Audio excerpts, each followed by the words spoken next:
rather busy in your absence. Their first game nearly failed. Nothing will go wrong. A year before we shipped Half-Life 1, people in the company looked at what we had and said, this isn't good enough. We made some pretty big mistakes. And their second was stolen right out of their own offices. At the time, it was shocking. That was a dark day for us at Valve. I had people in the company coming to me and saying, you know, are we going to go out of business? But they took the world of gaming to the next level. It's just amazing now that what we can do. It was more than just a video game. It's more and more possible for more people to look at games as not just entertainment, but an art form. This is the amazing story of Valve and Half-Life. Wake up and smell the ashes.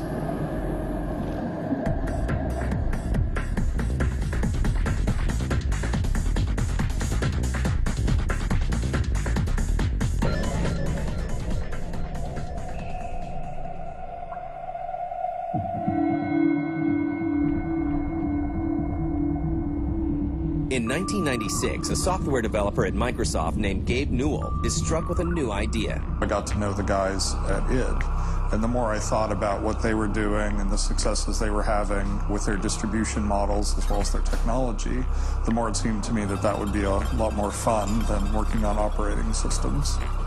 Gabe isn't the only person at Microsoft thinking about getting into gaming. Mike Harrington and myself met while we were working at Microsoft. We were both working in the operating systems group. We both worked with a guy named Michael Abrash, who's pretty famous as a game writer, and who also went over to id. Mike and I started thinking about possibly starting a game company. In 1996, Gabe Newell and Mike Harrington leave Microsoft to form Valve Software in Kirkland, Washington. Valve was really all about controlling the flow of an entertaining experience, having your hand on that knob, deciding when to turn it up, turn it down. That was a compelling metaphor. We signed the LLC agreement the same day that I got married. I was standing there all dressed up to go off and do my wedding vows, and Mike is frantically shoving papers under my pen so that we can get that taken care of. It certainly makes it easier to remember the company's anniversary and my wedding anniversary since they're on the same day. It was a novice game company, and guys from Microsoft who worked with games and worked with software but not put together a game project. Michael Abrash was one of the first people we contacted and said, you know, can you give us advice? Michael Abrash was like, rather than going off and doing your own engine, you should come down to Texas and see what John Carmack and he were working on. Mike and Gabe and a couple other people went down to Texas. They had the code on a CD on the plane on the way home. They were just convinced this was the way to go. Valve has an engine. Now they need to figure out what to do with it. We were originally working on two projects simultaneously. One was a first-person action game. The other one was Prospero, which is a very different game. It was much more of a fantasy epic. That when we had played Doom, there seemed to be sort of two directions. One was this sense of very fast-paced, sort of a blaster, being in a shooting gallery. But Mike and I weren't as good as a lot of the people playing, so our sense of Doom was much more like, this is a really scary place, this is a very dangerous place. We're not in a shooting gallery, we're a target in a shooting gallery. And it was that sense of being in this world that we thought was really interesting. Valve ultimately decides to do a first-person shooter called Half-Life. Good morning, and welcome to the Black Mesa Transit System.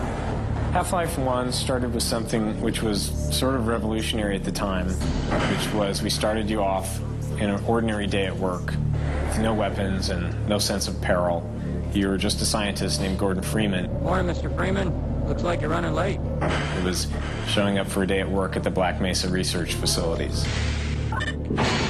You're supposed to be in the test chamber half an hour with procedures today, Gordon. You started the day involved in an experiment that went badly wrong. Oh, hell literally broke loose.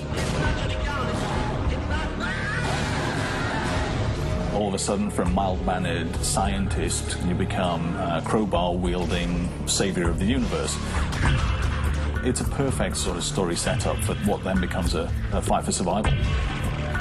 Really, it was just the momentum of Half-Life that caused the production of Prospero to stop. It's not long before Valve realizes the pieces of Half-Life aren't fitting together. About a year before we shipped Half-Life 1, people in the company looked at what we had and said, this isn't good enough. We looked at what we had accomplished so far and realized that we'd made some pretty big mistakes in terms of how we were going to achieve these effects. So we seemed to, at that point, be at a juncture.